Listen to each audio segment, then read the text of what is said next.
Sean bienvenidas y bienvenidos al programa Memoria, Verdad, Justicia y Reparación. Mi nombre es Natalie Moncada y comenzaremos con nuestra edición de agosto. Durante este tiempo juntos exploraremos algunos eventos y temas fundamentales en la historia de nuestra Honduras y también haremos un necesario enfoque regional e internacional. Comenzaremos nuestro recorrido con la conmemoración del Día Internacional de las Víctimas de las Desapariciones Forzadas. El 30 de agosto es una fecha para evocar la memoria, la verdad y la justicia. Conoceremos las circunstancias en que se dieron lugar a que se rememoren en este día las desapariciones forzadas, desde nuestra realidad hondureña hasta la conciencia global. Ahora presentamos la efeméride sobre el Día Internacional de las Víctimas de Desapariciones Forzadas, declarado por la ONU el 30 de agosto de 2011.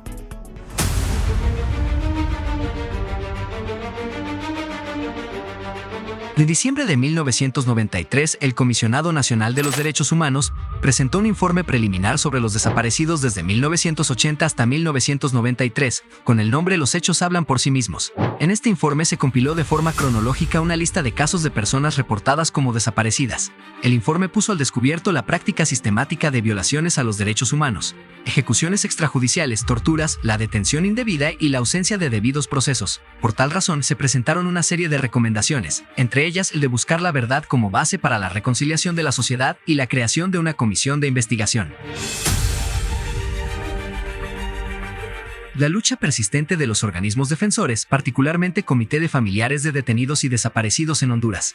El informe presentado y la incansable lucha de las familias hizo posible la promulgación del Decreto Legislativo 284-2002 para que el 30 de agosto fuese declarado como el Día Nacional del Detenido Desaparecido. Posteriormente, Honduras ratifica la Convención Interamericana sobre la Desaparición Forzada en abril de 2005. Dichas luchas habían logrado también que el país firmara la Convención Internacional para la Protección de todas las personas contra las desapariciones forzadas el 6 de febrero de 2007 y fuera ratificada el 1 de abril de 2008 bajo el gobierno del Poder Ciudadano presidido por José Manuel Zelaya Rosales. El 26 de abril de 2007, el Estado de Honduras fue demandado ante la Comisión Interamericana de Derechos Humanos por COFADE, referente a violaciones de derechos humanos durante el periodo de 1980 a 1993.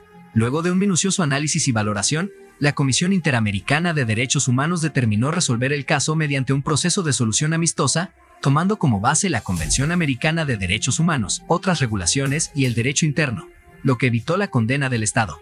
En ese contexto que el gobierno del Poder Ciudadano, presidido por José Manuel Zelaya Rosales, como parte de la medida de solución amistosa, dicta el 10 de diciembre de 2008 el Decreto Ejecutivo 028-2008, que crea el Programa Nacional de Reparación adscrito a la Presidencia, conocido como Plan Integral de Reparación a las Víctimas, asimismo, la Comisión Nacional para observar su ejecución, todo con el objetivo de reconocer, reivindicar y reparar a las víctimas y sus familias por la violación de los derechos humanos desde la década de 1980. El decreto y lo actuado quedó suspendido por el golpe de Estado del 28 de junio de 2009.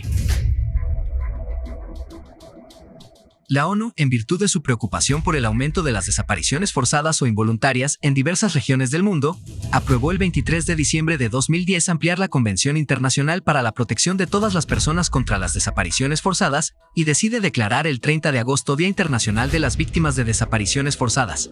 Esto también fue un logro de las luchas de las organizaciones familiares como la Federación Latinoamericana de Asociaciones de Familiares de Detenidos Desaparecidas, de la que Honduras forma parte.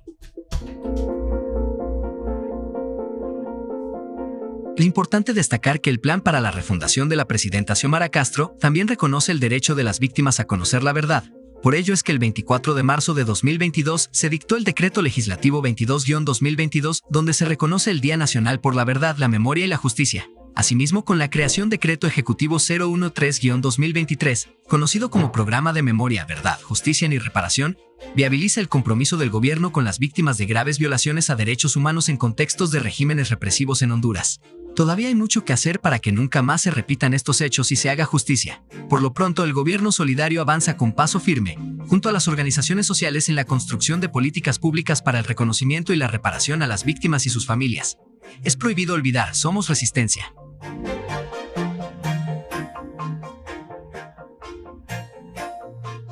Ahora, en la conmemoración del Día contra las Desapariciones Forzadas, preguntamos a la ciudadanía, ¿qué saben sobre los detenidos y desaparecidos en la década de los 80?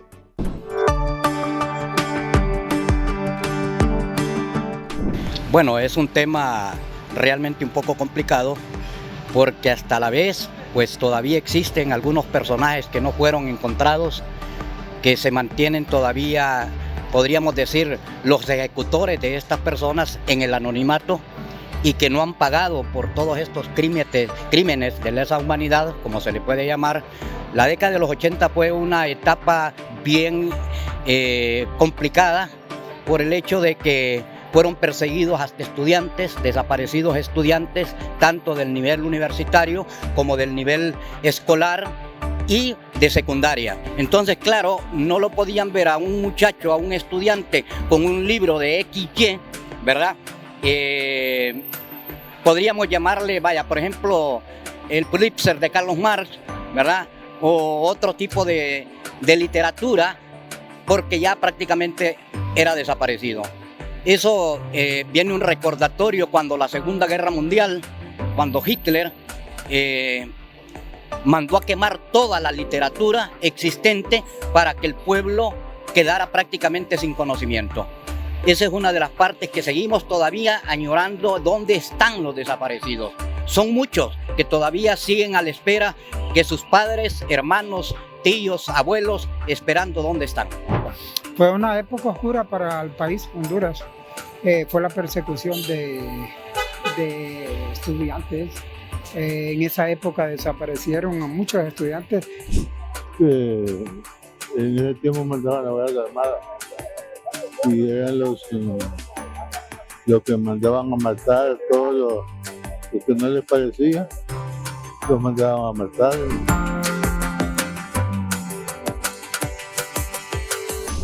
José Eduardo Becerra Lanza, un joven justo y valiente de carácter firme y profunda sensibilidad. Como estudiante de medicina en la Universidad Nacional Autónoma de Honduras, ejerció un sólido liderazgo estudiantil y fue miembro de diversas organizaciones universitarias. Su compromiso lo convirtió en el blanco de las políticas antisubversivas de la época, llevándolo a su desaparición, un crimen que permanece impune hasta el día de hoy. Acompáñanos en este viaje a través de la memoria para recordar su lucha y valentía y mantener viva la esperanza de justicia para él y todas las víctimas de desaparición forzada. José Eduardo Becerra Lanza nació en Tegucigalpa el 20 de julio de 1958, hijo de María Diltrudis y Roberto Becerra, el segundo de 7 hermanos. Realizó su primaria en la Escuela 20 de Julio del barrio El Bosque y la secundaria en el Instituto Central Vicente Cáceres. En 1978 ingresó a la Universidad Nacional Autónoma de Honduras, matriculándose en la carrera de medicina. Desde muy joven se destacó por ser justo y valiente. Defendía sus ideales y formas de pensar, inquieto y de alta sensibilidad social. De estas cualidades lo posicionaron como líder del movimiento estudiantil universitario. Desde el movimiento de bases del Frente de Reforma Universitaria, FRU, pasó a miembro estudiantil del Consejo Universitario, hasta ostentar la Secretaría General de la Federación de Estudiantes Universitarios de Honduras, FEUH, cuando cursaba el 4º año de la carrera de medicina. Era el líder estudiantil de mayor arrastre en la universidad. Su liderazgo y capacidades frenaban las pretensiones de la derecha conservadora que luchaba por alcanzar el poder por la vía electoral. Como secretario general del FEUH, él tenía el mandato de convocar a elecciones el 15 de agosto, que debían realizarse el 18 de agosto de 1982. En ese momento, la Universidad Nacional tenía una posición crítica y altamente demócrata. Por esta razón, se convirtió en el blanco prioritario de la agresiva política antisubversiva, la doctrina de seguridad nacional, implementada por el jefe de las Fuerzas Armadas de Honduras, el general Gustavo Álvarez Martínez, durante la presidencia de Roberto Suazo Córdoba, en el momento del llamado retorno a la democracia en Honduras. Así, con el objetivo trazado de apoderarse de la universidad, se buscó detener las elecciones a como diera lugar, desintegrar el movimiento democrático estudiantil y sembrar una ola de terror como el medio más idóneo para alcanzar sus propósitos. En este contexto se dieron varias desapariciones forzadas, como la ocurrida el domingo 1 de agosto de 1982. Mientras Eduardo Becerra, en compañía de Flavio Ferrero y Óscar Zelaya, regresaba de dejar a algunas muchachas que habían estado en la celebración del bautizo de su ahijado, fue interceptado en pleno centro de Tegucigalpa por militares que simulaban un operativo de reclutamiento. Flavio y Óscar fueron subidos al camión del ejército y llevados a la estación de bomberos en el Cerro Juan Alaínez, pero José Eduardo fue separado de sus compañeros y llevado por 2 hombres, vestidos de civil, que lo introdujeron en un vehículo de vidrios polarizados y sin placas que partió hacia un rumbo desconocido, de acuerdo con el testimonio de sus compañeros, quienes fueron puestos en libertad el 2 de agosto de 1982 por la mañana. Según ellos, 2 agentes de DNI habían capturado a Eduardo y les dijeron además lo siguiente: lo mejor que pueden hacer es desaparecer antes de que nos arrepintamos y desaparezcan ustedes también.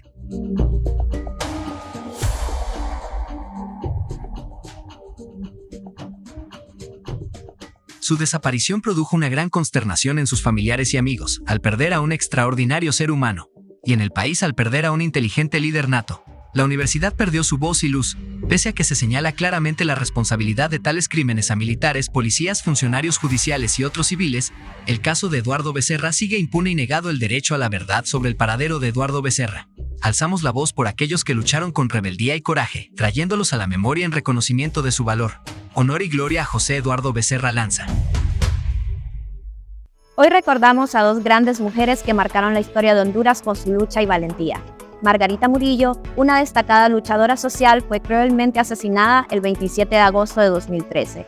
Desde los 13 años, Margarita se comprometió con los movimientos campesinos y se convirtió en una líder reconocida por su defensa de los derechos humanos y el medio ambiente.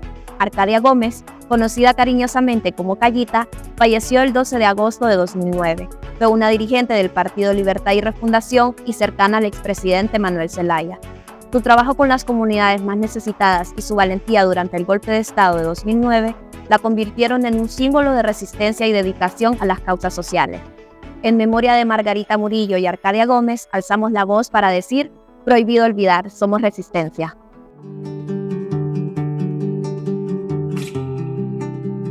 Margarita Murillo, una de las luchadoras sociales con mayor trayectoria en Honduras, fue cruelmente asesinada el 27 de agosto de 2013. Margarita fue una mujer fuerte, comprometida y una líder campesina reconocida por su trayectoria en movimientos políticos y sociales, nacional e internacionalmente. Su crimen sigue en la impunidad. Nació el 13 de noviembre de 1958 en Chaleca, Copán. A los 13 años comenzó su participación en movilizaciones de campesinos. Fue una líder y defensora de los derechos humanos, del medio ambiente y la imagen de la defensa campesina de sus tierras. Fue fundadora de la Central Nacional de Trabajadores del Campo y del Frente Nacional de Resistencia Popular. Formó parte del Foro Social del Valle de Sula y debido a sus luchas incansables a favor del pueblo fue víctima de señalamientos, estigmatizaciones, persecuciones y criminalización junto con su familia. Fue capturada y torturada durante una semana mientras trabajaba junto a la CNTC. Tuvo que exiliarse, pero regresó clandestinamente. Para el golpe de Estado, mientras coordinaba el Frente Nacional de Resistencia Popular, su hijo fue secuestrado, torturado y liberado un mes después. Sin embargo, nada la detuvo.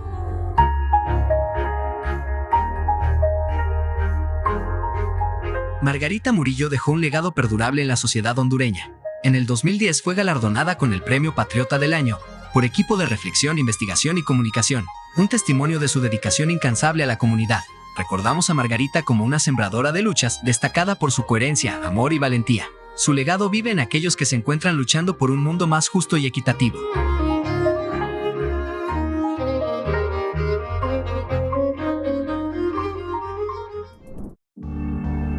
El 11 de agosto de 2019 falleció Arcadia Gómez, conocida cariñosamente como Callita, quien fue una destacada dirigente del Partido Libertad y Refundación, Libre, en Honduras.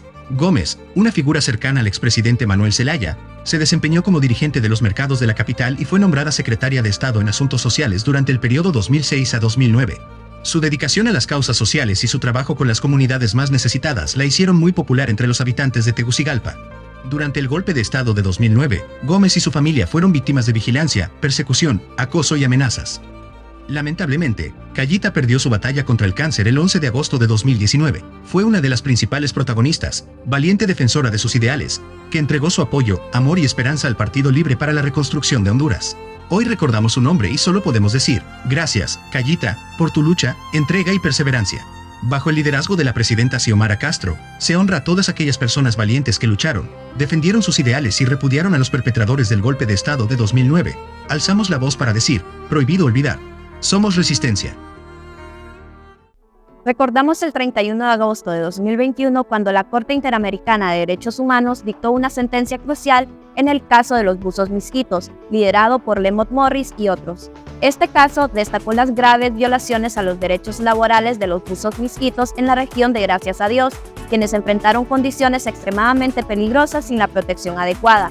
La Corte determinó que el Estado de Honduras había fallado en su deber de proteger a estos trabajadores, marcando un hito importante en la lucha por la justicia y los derechos de las comunidades indígenas en el país. Esta sentencia subraya la necesidad de un marco legal robusto para prevenir futuros abusos y garantizar la seguridad y dignidad de todos los trabajadores ante las empresas privadas. El pueblo misquito, ubicado en Gracias a Dios, históricamente ha enfrentado altos índices de pobreza, analfabetismo y desempleo. Su cultura y economía están ligadas a la pesca por buceo de langosta y camarón, la cual se ha convertido en una de sus principales fuentes de subsistencia. Sin embargo, esta actividad es realizada por los hombres, a menudo, sin el equipo adecuado, lo que los expone a condiciones laborales peligrosas. Durante esta labor, 34 de estos buzos sufrieron accidentes que resultaron en síndrome de descompresión y otras enfermedades. De estos, 12 fallecieron por accidentes laborales y en un incendio de una embarcación. A pesar de contar con una legislación laboral, el Estado no cumplió con su obligación de proteger a los trabajadores, lo que resultó en condiciones de trabajo peligrosas y en la falta de atención médica. Esta situación refleja un abandono sistemático de las comunidades misquitas, que enfrentan discriminación estructural y falta de alternativas de empleo. La Corte Interamericana de Derechos Humanos emitió una sentencia el 31 de agosto de 2021 en el caso Buzos Misquitos, Lemeth Morris y otros, VS Honduras, donde se abordaron las violaciones a los derechos humanos de los 42 buzos. Se determinó que el Estado de Honduras había violado sus derechos humanos al no supervisar y regular adecuadamente las condiciones laborales. La Corte instó al gobierno a implementar medidas concretas para garantizar la seguridad de los buzos y a establecer políticas que protejan sus derechos laborales, lo que representa un avance significativo en la lucha por la justicia de las comunidades indígenas. El gobierno de Honduras, bajo la administración de la presidenta Xiomara Castro, reafirma su compromiso con la promoción y protección de los derechos humanos. En junio de 2023, el Estado de Honduras aceptó públicamente su responsabilidad en los hechos, un paso hacia la justicia y la reparación, como parte de un esfuerzo más amplio para abordar las injusticias históricas y garantizar que las comunidades misquitas y otros grupos vulnerables reciban la atención y protección que merecen. La construcción de un marco legal y regulatorio efectivo es esencial para prevenir que situaciones similares no se repitan en el futuro.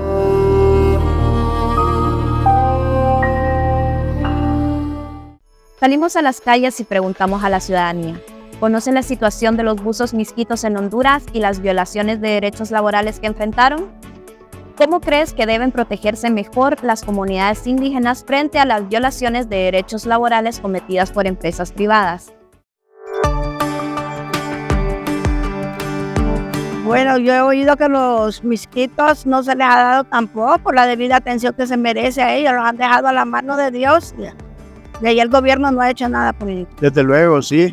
Irse a las profundidades del océano sin el equipo correcto les ocasionó tremendos problemas, muertes inclusive, y muchos de ellos quedaron discapacitados a raíz de eso. No, tampoco, no sé nada de eso.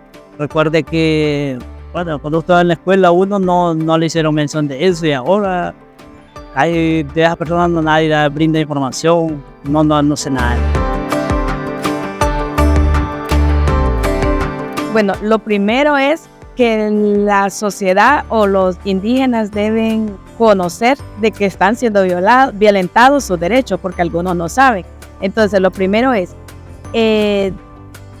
educar al indígena de cuál es una violación para ellos, una violación institucional para ellos. Entonces, primero deben saber que están siendo violentados. ¿Para qué? Para que ellos después puedan denunciar.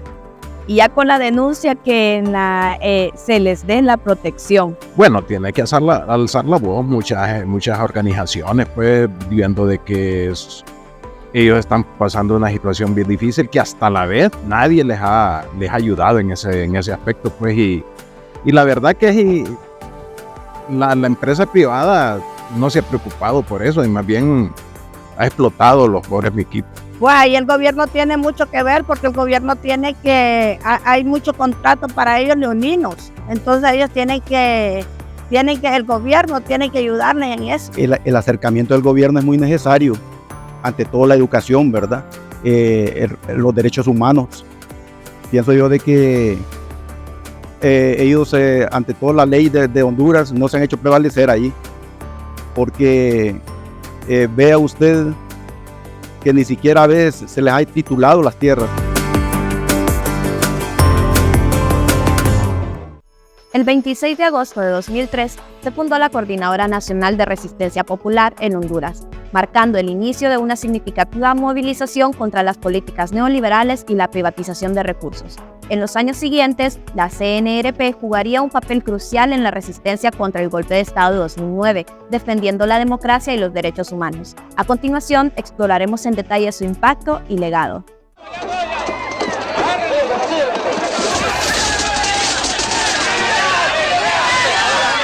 El 26 de agosto de 2003 marca la fundación de la Coordinadora Nacional de Resistencia Popular, CNRP, en Honduras, una organización de carácter nacional que se destacó por liderar la mayor movilización popular desde la histórica huelga obrera de 1954. En 2003, miles de manifestantes de todas las regiones del país bloquearon Tegucigalpa durante más de 6 horas, aislándola del resto del país y desafiando la política de diálogo nacional que los gobiernos habían implementado desde 1991. La consigna, Maduro, renuncia, resonó con firmeza en la ciudad capital, en referencia al titular de la presidencia y perteneciente al Partido Nacional de Honduras. La Marcha de la Dignidad que se realizó a principios de agosto de ese año, incluyó una serie de demandas contra las políticas neoliberales. También se opuso a la flexibilización laboral que amenazaba la estabilidad del empleo del gremio trabajador. Desde una perspectiva de derechos humanos, la CNRP no solo se levantó contra las políticas económicas y sociales, sino también defendió principios fundamentales de justicia y equidad. La oposición a estas políticas reflejó una lucha por mejores condiciones económicas y la defensa de los derechos humanos. La CNRP también jugó un papel decisivo durante el golpe de Estado de 2009, al salir en defensa de la democracia y del presidente Manuel Zelaya Rosales. Su participación activa en la resistencia contra el golpe y su rechazo al proceso electoral fraudulento reflejan un profundo compromiso con los principios de justicia y derechos humanos. El legado de la CNRP se manifiesta en su contribución a la resistencia social y política en Honduras, así como en su valiente oposición durante el golpe de Estado. La organización dejó una huella duradera en la memoria del pueblo hondureño, siendo un símbolo de lucha por la justicia social, la equidad y la democracia.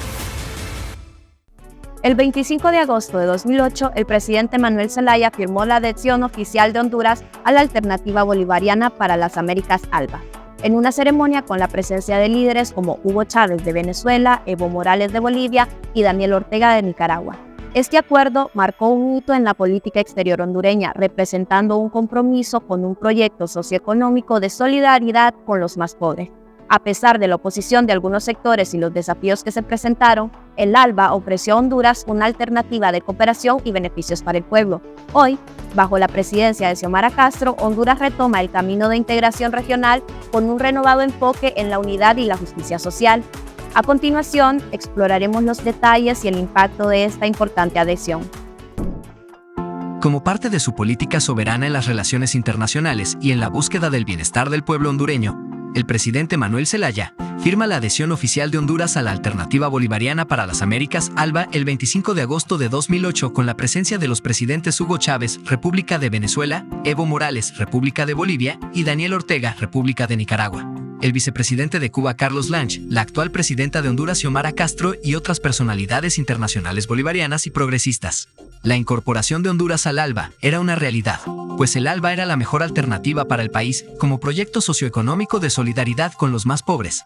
El Consejo Hondureño de la empresa privada, COEP, rechazaba la adhesión sosteniendo que era una alianza política y militar de carácter ideológico que supuestamente conspiraba contra la libertad de comercio. Argumentaban los empresarios y políticos de oposición que Estados Unidos iba a aumentar las deportaciones de hondureños y que no iba a ampliar el TPS.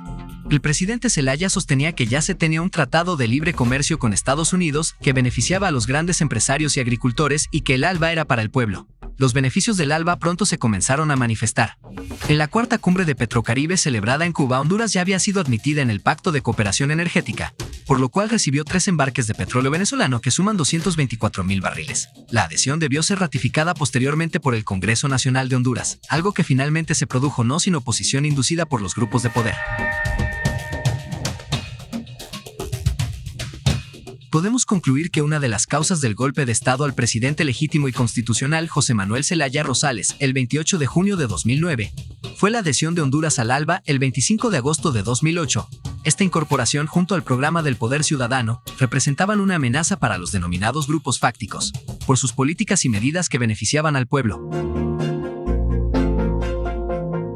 Ahora, 14 años después, bajo el gobierno del socialismo democrático encabezado por la presidenta Xiomara Castro, se lleva adelante una política exterior y de relaciones diplomáticas amplia. Se ha retomado el camino de Morazán y Bolívar de construir un mundo mejor, basado en la multipolaridad e integración y unión de nuestra América. Hoy Honduras regresa con un fuerte liderazgo que lleva a nuestra presidenta Xiomara Castro a presidir la Comunidad de Estados Latinoamericanos y del Caribe a partir de 2024. El 6 y 9 de agosto de 1945, los bombardeos atómicos de Hiroshima y Nagasaki por parte de Estados Unidos marcaron uno de los episodios más trágicos y devastadores en la historia de la humanidad.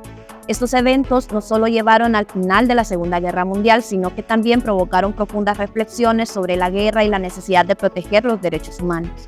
La magnitud de la destrucción y las pérdidas humanas impulsaron la creación de la Declaración Universal de Derechos Humanos en 1948, un documento fundamental para la promoción de la paz y la justicia global. A continuación, exploraremos el impacto de estos bombardeos y cómo contribuyeron a la construcción de un marco internacional para la protección de la dignidad humana.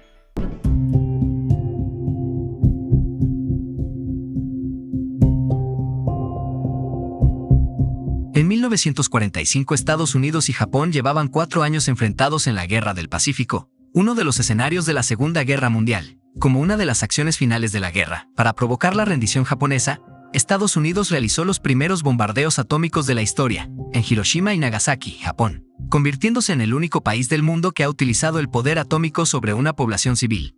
Harry S. Truman, presidente de Estados Unidos, conocía los devastadores efectos de su arma secreta y, pese a ello, insistió en condicionar a Japón para la rendición total. Se sabía que esto no iba a suceder. En un pueblo heredero de arraigadas tradiciones, se buscaba dar una inolvidable lección.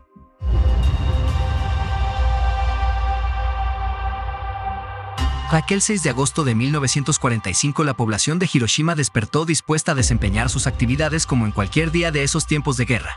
Un avión estadounidense sobrevolaba la zona y, antes de ser detectado, lanzó a Little Boy el nombre clave de la bomba atómica. Justo en el momento en que cayó sobre la ciudad nipona de Hiroshima, provocó la muerte de alrededor de 200.000 personas por los efectos agudos de las explosiones. Conforme al reporte proporcionado por los oficiales estadounidenses, ni siquiera sus mismos creadores tenían un puntual conocimiento del verdadero alcance de semejante invento.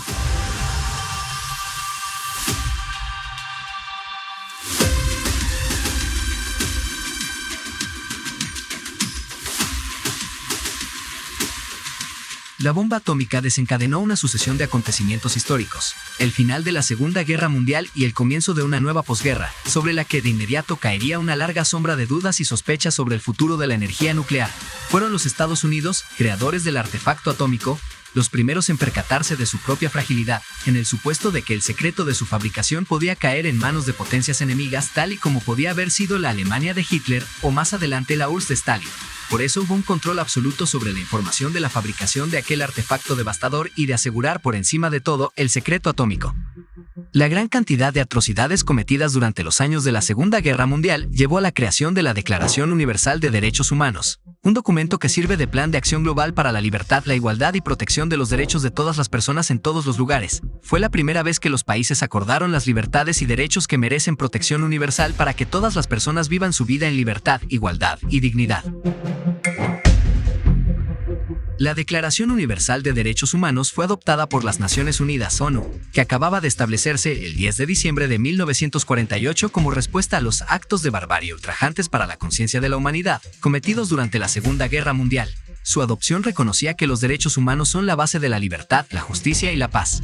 Es deber recordar y rechazar la devastación que sufrieron Hiroshima y Nagasaki en 1945, un evento que cambió la historia y nos recuerda la importancia de promover la paz, proteger los derechos humanos y erradicar el uso de armas destructivas. Honramos la memoria de las víctimas y reafirmamos el compromiso del gobierno solidario con la paz y su rechazo a la guerra. Conmemoramos el nacimiento de Óscar Arnulfo Romero Galdames, conocido como San Romero de América, el 15 de agosto de 1917 en El Salvador. Su vida y legado como defensor incansable de los derechos humanos y la justicia social resuenan hasta el día de hoy. Desde su trabajo pastoral hasta su valentía frente a la represión, Romero se convirtió en un símbolo de lucha por la verdad y la dignidad. El 24 de marzo, día de su asesinato en 1980, ha sido designado por la ONU como el Día Internacional del Derecho a la Verdad. En Honduras, bajo el gobierno de Xiomara Castro, esta fecha también se celebra como el Día Nacional por el Derecho a la Verdad, la Memoria y la Justicia. A continuación exploraremos cómo San Romero y su legado siguen inspirando la búsqueda de justicia y paz en todo el mundo. El 15 de agosto de 1917 en El Salvador, nació Óscar Arnulfo Romero Galdames, conocido como San Romero. Hijo de una modesta familia en Ciudad Barrios, San Miguel, creció en una nación próspera por el café, pero oprimida por la oligarquía. Desde joven, sintió el llamado del sacerdocio, formándose con claretianos y jesuitas en Roma, Italia. A su regreso en 1943, comenzó su labor pastoral, destacando por su cercanía a los más pobres. En 1970, fue consagrado obispo auxiliar de San Salvador, y en 1974, obispo de Santiago de María.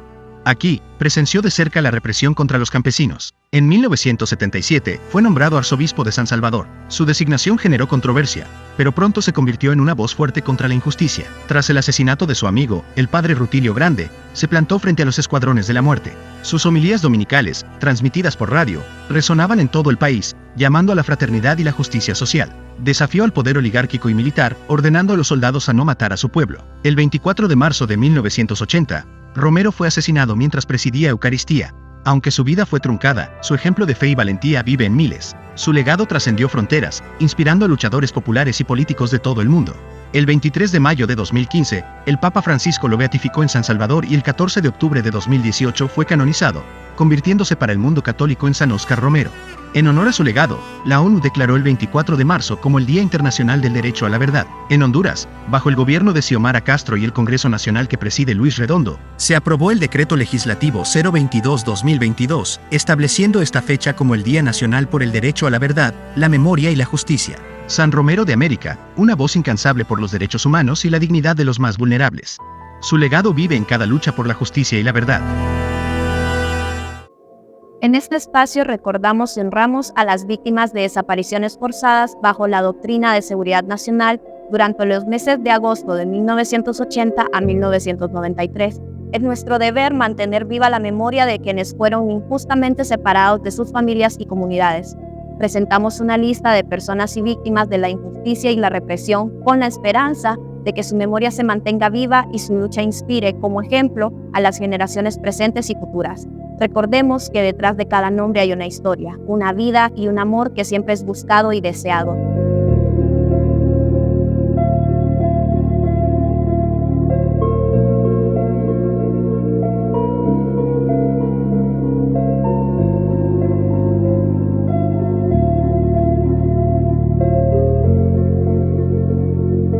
Y así llegamos al final de nuestro programa. Hemos explorado temas cruciales relacionados con los derechos humanos en Honduras. Estos acontecimientos nos recuerdan la importancia de la memoria, la verdad, la reparación, la justicia y la no repetición en nuestra lucha por los derechos humanos y la construcción del socialismo democrático. Preservamos la memoria de quienes lucharon por la justicia y continuamos nuestra búsqueda de la verdad. Gracias por unirse al programa Memoria, Verdad, Justicia y Reparación en nuestra edición de agosto. Sigamos aprendiendo de la historia para construir un mundo más solidario y justo. Se despide de ustedes, Natalie Moncada. Hasta pronto.